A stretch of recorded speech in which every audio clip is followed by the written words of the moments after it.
शेतकरी बांधवांनो, कर्जमुक्ती योजनेतील 50,000 रुपयांची अट काढली। 2 लाखांपर्यंत कर्ज माफ होणार। मुख्यमंत्री देवेंद्र फडणवीस यांची मोठी घोषणा। ही संपूर्ण माहिती व्हिडिओच्या माध्यमातून आता आपण जाणून घेणार आहोत। व्हिडिओ तुम्ही शेवटपर्यंत बघा आणि आपल्या माझी माहिती या यूट्यूब चॅनलला सबस्क्राईब करा। शेतकरी बांधवांनो, राज्यातील 56 लाख शेतकऱ्यांना 36,585 कोटी रुपयांचा लाभ देणारी पुण्यश्लोक अहिल्यादेवी होळकर शेतकरी कर्जमुक्ती योजना ही ऐतिहासिक योजना असल्याचे मुख्यमंत्री देवेंद्र फडणवीस यांनी विधानसभेत सांगितले।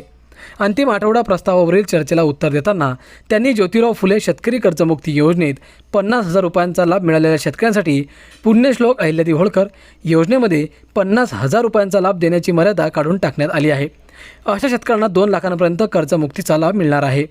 तसेच नियमित परतफेड करणाऱ्या शेतकऱ्यांसाठी 26 आणि 27 मध्ये कर्जाची उचल करून वेळेत परतफेड करण्याची अट रद्द करण्याची घोषणा केली आहे।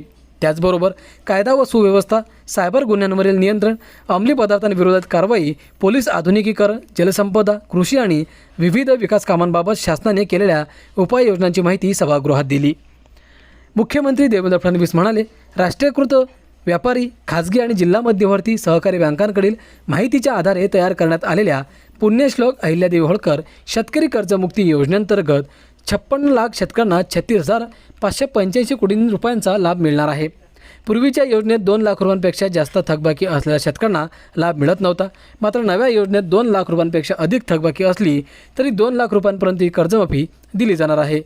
मित्रांनो, महात्मा ज्योतिराव फुले शेतकरी कर्जमुक्ती योजनेतील पात्र शेतकऱ्यांसाठी 2 लाख रुपयांपर्यंतच्या कर्जमाफीसाठी असलेली 50,000 रुपयांची मर्यादा आणि 26 आणि 27 मधील नियमित परतफेडीची अट रद्द करण्यात आली आहे। या निर्णयामुळे राज्यावर अतिरिक्त आर्थिक भार पडला असला तरी कोणताही पात्र शेतकरी वंचित राहू नये ही शासनाची भूमिका असल्याचे त्यांनी स्पष्ट केले। कृषी क्षेत्रासाठी राज्य शासन दरवर्षी सुमारे 95,000 कोटी रुपयांचा खर्च करीत असल्याचे सांगताना मुख्यमंत्री फडणवीस म्हणाले, शेतकऱ्यांच्या वीज बिलाची 25,000 कोटी रुपये खर्च केले जातात।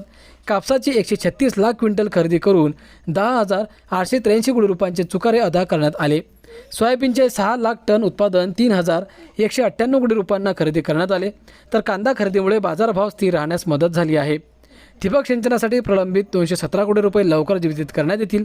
तसेच कृषी समृद्धी योजनेतील उर्वरित निधी पुरवणी मागण्यांतून उपलब्ध करून दिला जाईल असेही त्यांनी सांगितले।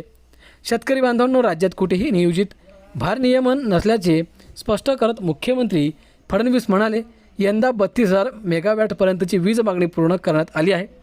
76% कृषी फिटरवर दिवसा वीज पुरवठा सुरू असून उर्वरित भागातही काम सुरू आहे। स्मार्ट मीटरबाबत प्राप्त झालेल्या बहुतांशी तक्रारी तपासणीत चुकीच्या आढळल्या असून वाढीव वीज बिलांचा संबंध स्मार्ट मीटरशी नसल्याचे त्यांनी स्पष्ट केले। तर मित्रांनो, अशा प्रकारे कर्जमाफी योजनेसंदर्भातली ही महत्त्वपूर्ण माहिती समोर आलेली होती आणि सरकारने ज्या अटी टाकल्या होत्या त्या अटींचा विरोध सरकारने लक्षात घेतला आणि त्या अटीच आता रद्द करण्यात आलेल्या आहेत। हा निर्णय तुम्हाला कसा वाटतो कमेंटमध्ये नक्की सांगा। धन्यवाद।